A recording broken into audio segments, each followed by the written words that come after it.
So just the one package arriving today, but a couple others arrived, and we'll deal with those as we go, assuming I can... The glue is a little strong this time. Let's do the pull tab to open method.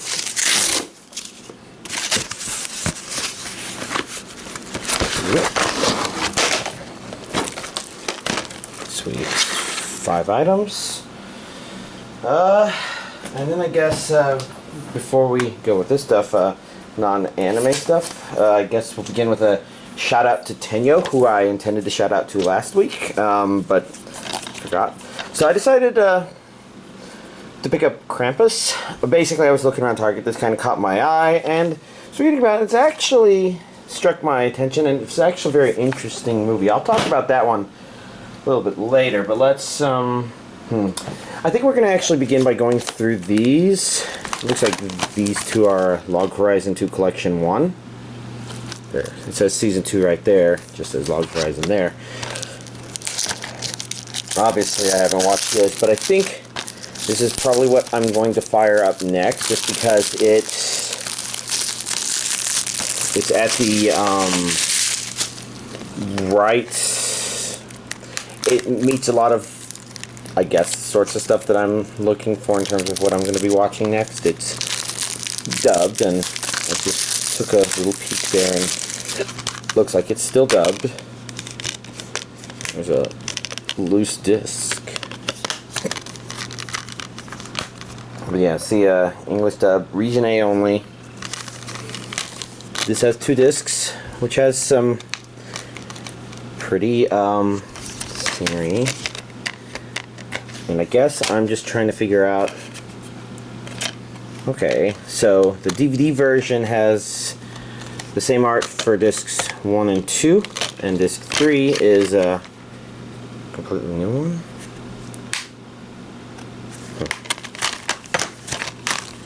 Alright, next up we've got When They Cry Kai. Okay, so that's why this is weird, because this is obviously a little thicker than a normal Blu-ray, on account of the fact that it has 4 discs. It's Season 2. This would probably be a high priority watch. I'm just trying to decide if I want to rewatch the first season or not. Perhaps one argument for not is this one is subtitle only, and I think the first season was dubbed. That would be a weird transition. No, I think probably watching this should be fine. Because I think the first one... I guess I'm wondering what I can even talk about in that regard.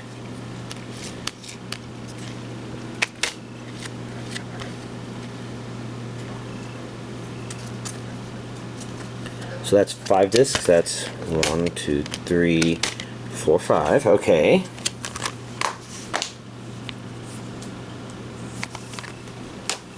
And then the Blu-ray version is only 4 discs, which looks like there's some overlapping artwork here, so perhaps I should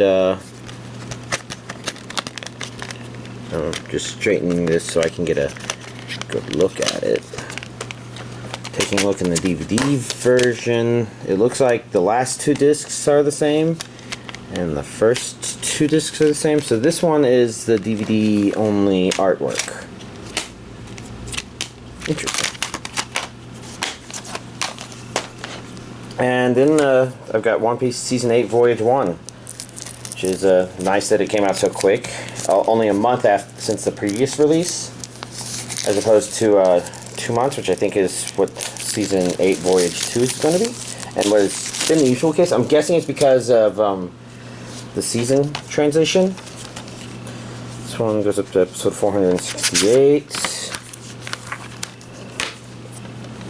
It looks like the inserts are pretty straightforward. That says 1, that says 2. We have had some that had the numbering slightly off, but the right content. So that's that stuff. Why don't I go for this next? This is a Tales of Zestiria. It's a PlayStation 4 game. Now, I don't have a PlayStation 4, but I got this because it popped up on film aficionado because it comes with a Blu-ray disc. The Tales of Zestiria, Dawn of the Shepherd anime. Which isn't particularly long, but this is sort of like buying Attack on Titan on one OVA on one disc. Yeah, 45 minutes. Okay, so it's a fairly lengthy little OVA, but I went ahead and purchased this. It came only with the collector's edition as far as I could tell. Maybe I was a little haphazard in my research, but the important part was that I wanted to get a copy of it just because it is an anime on Blu-ray that was released in the States, and I have gotten something sort of like that before in the form of a Street Fighter 4, I think. And then I guess we've got two more here. We've got Saekano Volume 2, which I think finishes this. There it is. Looking for that. This is the opening.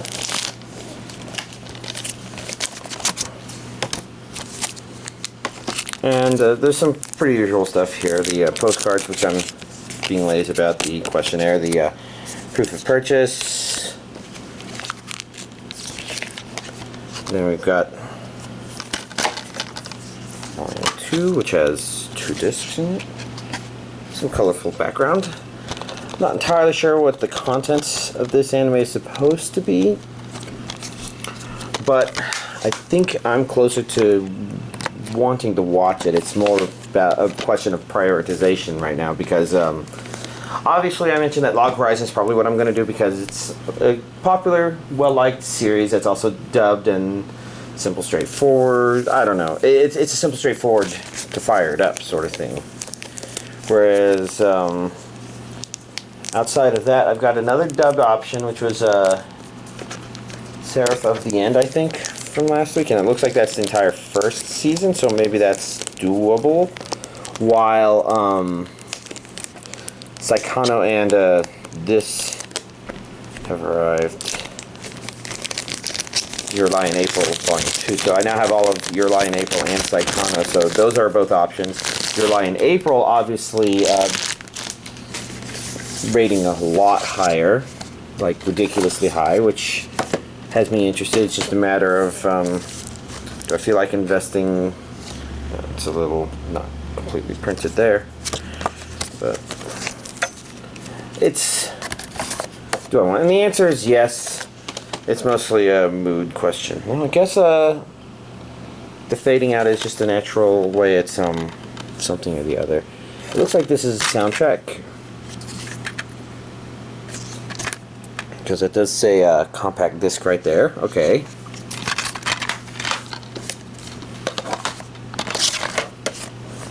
And then we got the actual discs itself.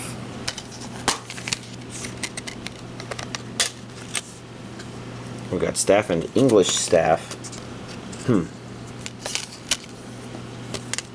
Guess it's something I've taken for granted, but not checked. I kind of assumed they were both sub only. But I guess this one could be dubbed, which means that this one would actually be really easy to fire up as well. Let's take this off to just briefly take a look at full artwork on the covers, and then put it back on just because. Let's see, I need that. So that's this week's anime DVD collection update. It's actually a pretty good one. One catch up. 2 Sentai, 1 Funimation, whatever. This week's the anime DVD collection update. So I think I just finished Akame ga Kill, and I think that I hadn't watched anything else after that, and I had said I was going to start up Shirobako next, and I did, and I watched all of it. It was a pretty good series. It's definitely very thought-provoking, especially since, you know, they will be talking about a certain problem they're needing to deal with in the production of the anime they're working on, and at the same time, since they're showing us that very scene in animated versus like they're showing us what they're working on as they go and what the finished product is. It's the sort of thing where even the people working on the show of Shirobako were having to work on the problems within the problems in terms of how to present it and make sure it comes out right to look like that they're working on making something come out to look right. Which is, it's all weird. Now, this is something that I wasn't quite sure of, and this is why I kind of waited until the second half came out, but it turns out that you can watch the first half on its own, so if you're the kind of person who is buying only the first one and only wanting to try it out, you could probably watch it and actually get a pretty good feel of how much you'll enjoy it and whether or not you want to go on to the second half. Which, I guess we'll just call parts 1 and 2. Maybe that's, I don't know. And each one is kind of its own self-contained story arc, which isn't as much of a spoiler as you might think, because when you watch this first half, you kind of get the feeling for the pacing that, okay, unless they're going total Dragon Ball Z on these final production issues, there's no way that they're going to last a dozen more episodes. And so you can kind of tell watching this based on the pacing that they're two separate stories, or two separate sections. They're kind of both one overall story, where this one's kind of an introduction to how the main characters kind of began transitioning from high school anime club to dealing with the industry and the world at large. And I wouldn't say that the second half is really about them maturing, but the second half kind of feels like the real story of kind of where their future looks, maybe. Because there's a lot of that kind of retrospective going on within the second half of it in general, and it's a good story. I mean, it's not even just... Not only do you learn a lot about the anime making process, but it's a good story to boot. It's nice. There's some drawbacks. Mostly frustrations. I don't know if I've ever mentioned this on camera before, but like, I couldn't get past a couple episodes of Peach Girl because of the obvious, why is anybody listening to this piece of shit? Because that person is continuously telling lies, and they know that that person always tells lies, but why are they like, oh, well, maybe this one is the truth, even though I have no reason to believe. It's just like, people are mind-blowingly stupid, and there was stuff like that in the second half of Shirobako for sure that really got me pissed off. But unlike Peach Girl, it wasn't this prominent element that's just always in the way. It was just something that came up probably a handful of times, and you probably know exactly what I mean. And the truth of the matter is, I was actually really angry because that was the sort of situation for which, if the Japanese way of doing it is the way it was handled in the anime, then it is blatantly the wrong way, because you have people that are actually causing financial damage to other people because of their own ineptitude. And even when this has been brought to their attention, it's like, why are people dismissing this? This is the reason that lawsuits need to exist, because these people are causing damage, and you need somebody who's an official figure that says, yeah, you told blatant lies, and you caused financial harm to do this, and you should have known that there was financial harm that would have been caused by this. That is gross negligence on your part.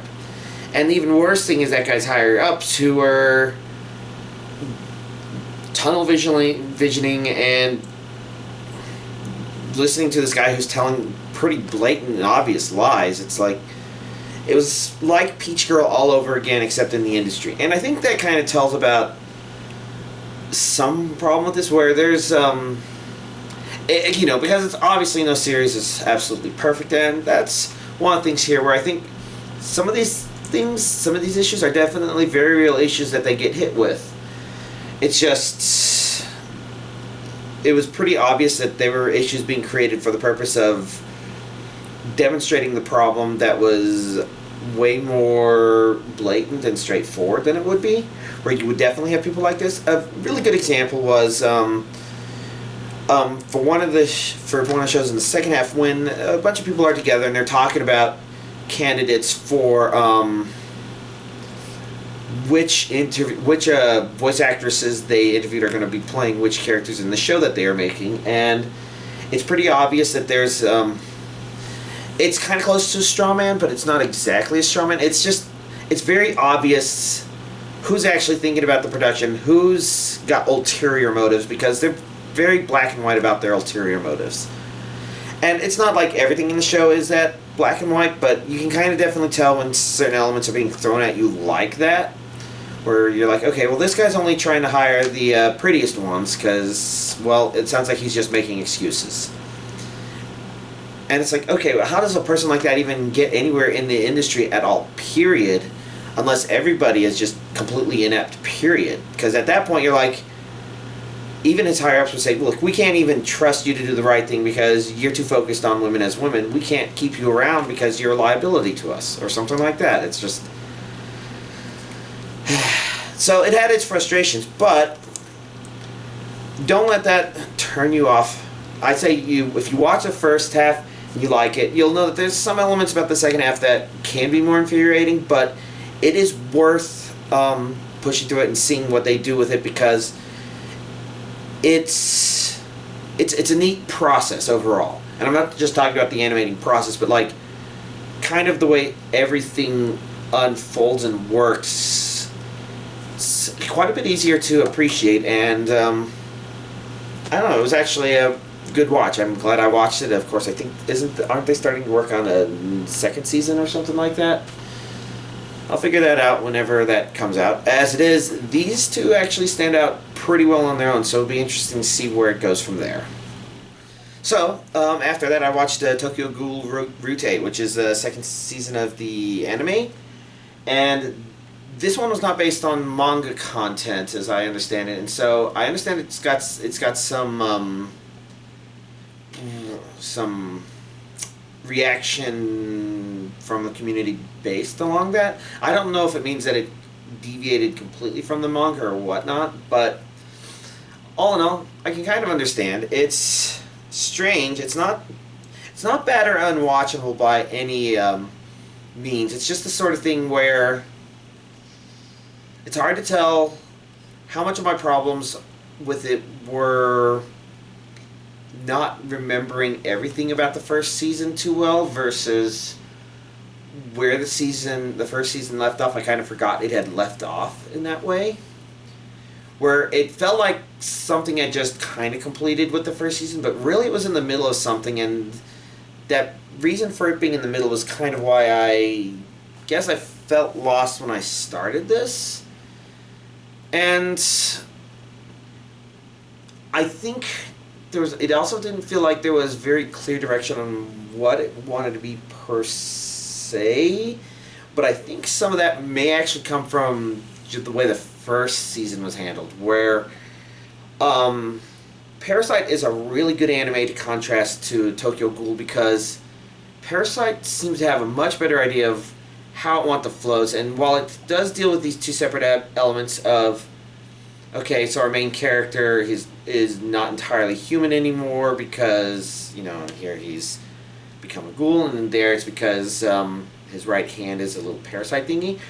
And they kind of explore, okay, well now they're in these slightly other worlds where they're more informed and there's more fighting for survival going on or something like that. And there's this element of how the characters deal with it. And with Parasite, there's this real clear connection between pretty much all the elements, where you kind of feel how our main character is adapting to and growing to the situation is completely relevant to the encounters he does, because there's nothing super blatant being thrown at us, whereas Tokyo Ghoul almost feels like it goes between. Is it about how our main character's life is changing now that he's gone through this transformation, or is it about him needing to learn how to be a decent fighter to protect himself or people he likes or something like that? And I kind of feel like the second season was still some of that, except it's like, okay, well, we're doing less focus on what it's like to go through the process and more just on the fighting part, but it kind of felt like maybe both seasons were a little directionless, and second season might have continued that because it kind of was just an element in the first season. So all of that is, I can't really blame it too much for that stuff. But if it's the sort of thing where it diverges from what the manga was doing, or it the manga just completely stopped, and what this did is definitely like the Dragon Ball GT of Tokyo Ghoul, well, that's the reality. And if you take all that into account, you just watch the 2 anime and you put, what, half a year in between the 2 seasons, then it seems fine. It doesn't seem like it's the greatest thing ever. It has some neat things here and there. It feels weird about how we should be thinking about it, but it's not necessarily bad. Like I said, this is very prominent imagery, and once you understand it, then you understand why they can show that and why it's really not that big of a deal, I guess. I'd elaborate, but obviously I would spoil that one too much, because it's noteworthy.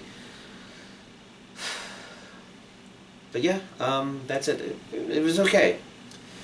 So, stuff outside of that. I guess I did watch some Dragon Ball Z. In particular, I guess that's a little complicated story, which probably involves this, so I'll talk about this a little bit. But, and I guess I'll talk about this as well. But basically, last week there was a phone call in the middle of my talking, and I said, okay, it ended up being important, and it was related to getting the job offer that I was going to accept. So I accepted it, which meant that last week I started dealing with my money flow to handle certain issues that I was dealing with. Basically, I got the offer, I accepted the offer, and then the DVD server I use to keep the rips of my DVDs, and which feeds my private streaming server, which allows me to say, okay, I just want this specific episode, I don't care which DVD is actually on. Okay, so all of that stuff, basically, this DVD server had 2 discs that appeared to be failing. One of them was probably a loose connection, because that one tended to be loose, but the other one was getting actual read errors, and I figured that one was not working. And this was noteworthy because I tried to watch the Great Saiyaman arc of Dragon Ball Z up to a certain point in the World Tournament stuff, because that was entertaining. But those were some of the discs on the drive that was going bad, and it wasn't able to properly encode those episodes, and so that would either mean digging the DVD out, and if I was going to do that, I would just want to re-rip, blah, blah, blah. So I got the job, I got the replacement disc, I replaced those DVDs, and that meant that I did also watch the Great Saiyaman arc and the beginning of the tournament thing, which is pretty noteworthy because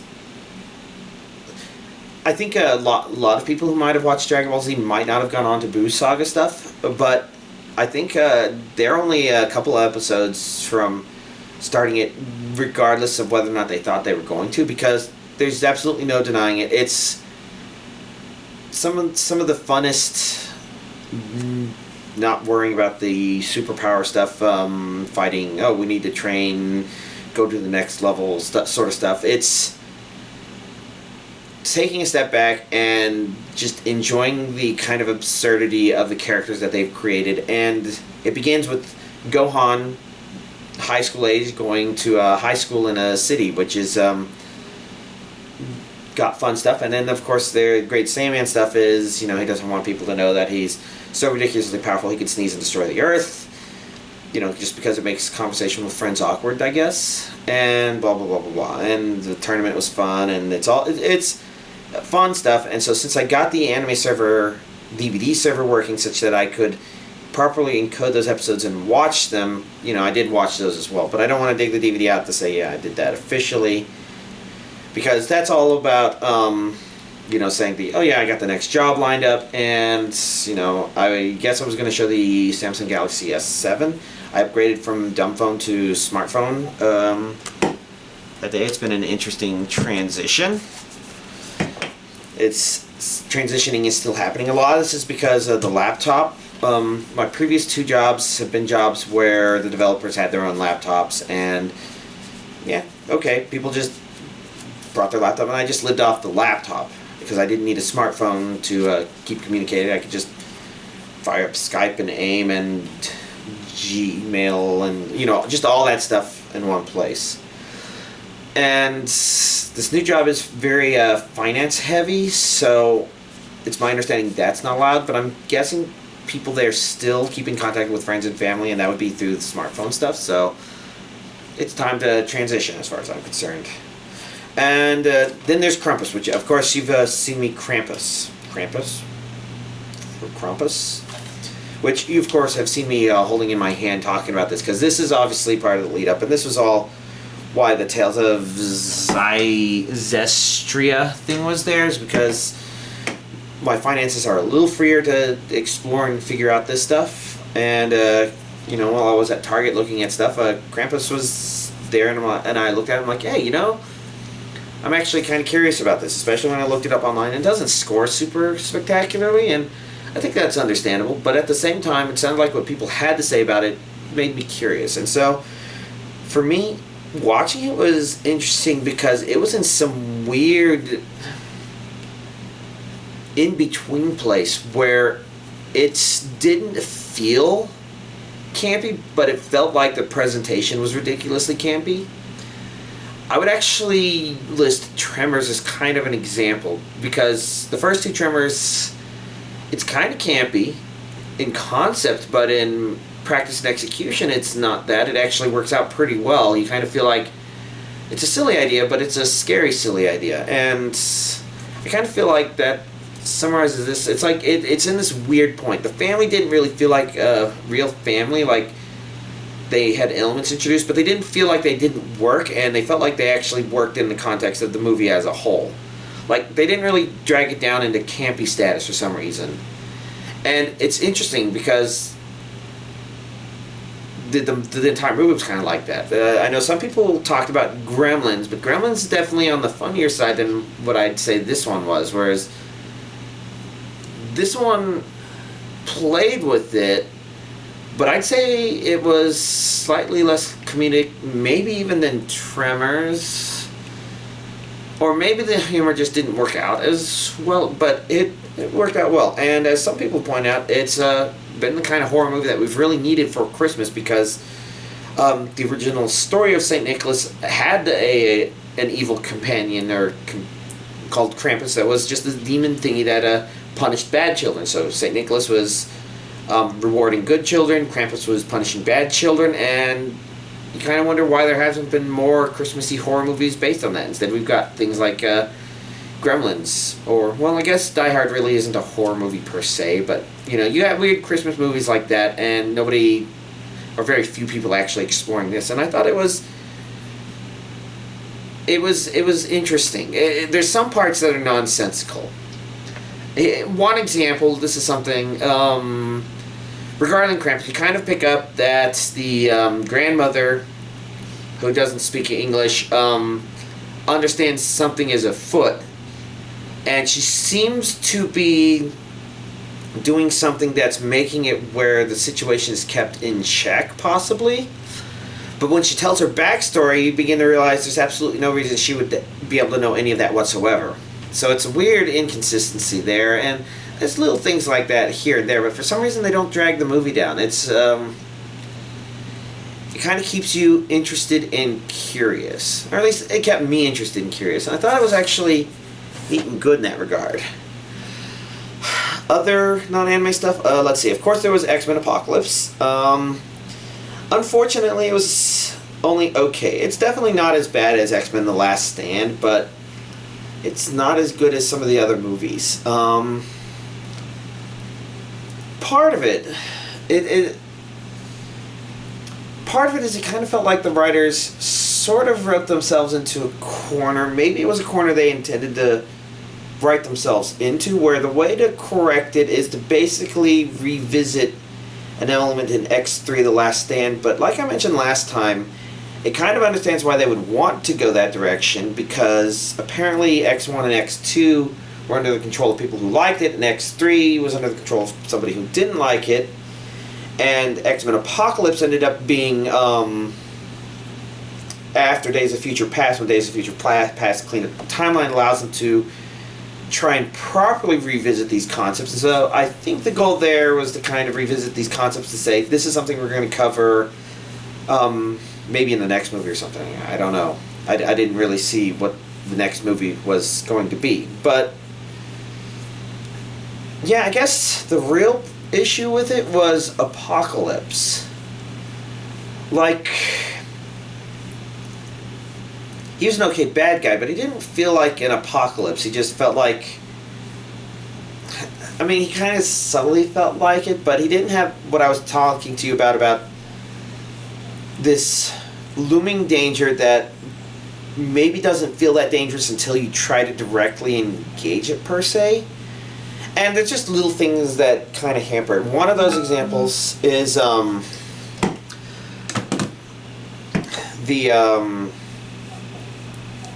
trailer shows him growing big, and they only had him do that once, and that's unfortunate because it's that sort of thing where if somebody were to try to take him on one, that's a sort of intimidating thing where you're like, oh shit. And they kind of didn't use it in that way like they were supposed to. And then Apocalypse's personality was mostly right along the lines, but they had a couple where it's like he felt a little too human. Like, I think they should have used a Unicron from the old Transformers, the movie, as a good inspiration. It's like, when Unicron screamed then, it didn't kind of feel like this human scream. It kind of felt like this roar, sort of, and even that was a little off. But when he was talking angry, there wasn't this need to yell. He was just a naturally, powerfully present voice. And I think Apocalypse really needed that kind of personality going about with him. Because otherwise it was just, oh yeah, so he just keeps going from place to place to place to place. I don't even know if the powers he supposedly was shown are actually related to his powers. They are definitely conceptually a threat, and it's interesting in that regard. And I think part of that design is because I think they didn't want him to have the celestial armor that comic him has, which makes him ridiculously hard to touch. I mean, like, just from a combat perspective as opposed to literally touching. And yeah. So, I guess that's the issue. A lot of elements of it were slightly off. It's definitely not unwatchable, and obviously it's worth saying that it's a lot better than Batman vs. Superman. Maybe not in the ideas department. Batman vs. Superman had lots of good ideas, but execution department, it's definitely leaps and bounds better because Batman vs. Superman was not only trying to do too much, but not even explaining what it was doing terribly well. Dream Sequence is a really good example. Some fans would pick it up. Everybody else was left scratching their heads and saying, I don't understand. Whereas X-Men Apocalypse, I think you have a pretty good idea of what all is happening except in the after credits scene. And if you haven't seen it yet, there is an after credits scene, and I guess I feel I need to mention this because the vast majority of the theater left when the credits started rolling. I guess this always happens. Like, I don't understand why people are in such a rush to get out of there when waiting through the end credits they get that after credits stinger. And the important thing about that is, you know, the timing of when we watch it. Of course it's late enough that you want to go back, but there's absolutely no way you have something scheduled for 12:30 at night. So you're not off by your schedule. If you were taking public transportation, it's probably all shut down by then. So it's like there isn't any real compelling reason why you couldn't stay after it. And whether or not I'd say it's actually good or not, I mean, it's not a super awesome stinger. There's definitely been some better ones. I mean, Iron Man 1 kind of nailed the awesome stinger right there, right? But I don't know. Maybe people were disappointed by the movie. I doubt that because, again, like I said, I've seen it before. So, outside of all that stuff, what else is there to mention? I did pre-order next month's anime. It is ridiculously front-loaded. Like, I think half of all the anime are coming out next week for next month. Just ridiculous. And that includes non-anime stuff that's coming out, such as Zootopia and... oh, there was one other thing coming out on the 7th that I pre-ordered, but I can't remember what. Mighty Number 9 might be coming out next month. I guess I need to check for the Shanghai Wii U game because still haven't seen any listings for that. But stuff to look for. As for what's coming out next month, I guess I'm having trouble remembering. And in my defense, I've been jumping between stuff. I've tried firing up Team Fortress 2 quite a bit lately, but for some reason, I don't know. It's like I join a game and there's this one paramedic combo on the defensive team who keeps going deep into blue territory, and it's like, okay, well they both just died. Oh, and now they're both instantly back and they have another Uber. It feels like they were cheating somehow. Unless I had a lot of really stupid teammates who were constantly dying to Uber, the bone saw, I think it was. Whatever charges up the Uber saw, maybe. I don't know. And, there's just been a lot of things like that. I'm at one where you need to capture A point, B point, and then you can capture C point, and we captured B point, and we're all heading towards the A point. Correction. The problem with that game was less than half the team was heading to the A point. The other kept going to the B point to try and take C point for some reason. And we just ran out of time because, very few of us versus very few of the other team, we couldn't take it on our own. There's been really annoying games like that. It's been tricky to find a game that's actually balanced. I'm wondering if Overwatch could have something to do with that, just because a lot of people probably trying that out, and that leaves the people who... Well, I guess I don't know what kind of people would stay behind for Team Fortress. Could be new people who can't afford Overwatch or can't play it because it's got higher requirements. I don't know what the requirements are compared to Team Fortress 2. It's been a weird week, especially since, like I said, I'm moving to a smartphone for the first time, and getting used to all that stuff. But oh well, I think I've babbled enough. Once again, shout out to Tenyo. Since I'm saying that there, making sure I'm saying that, and y'all have a nice week.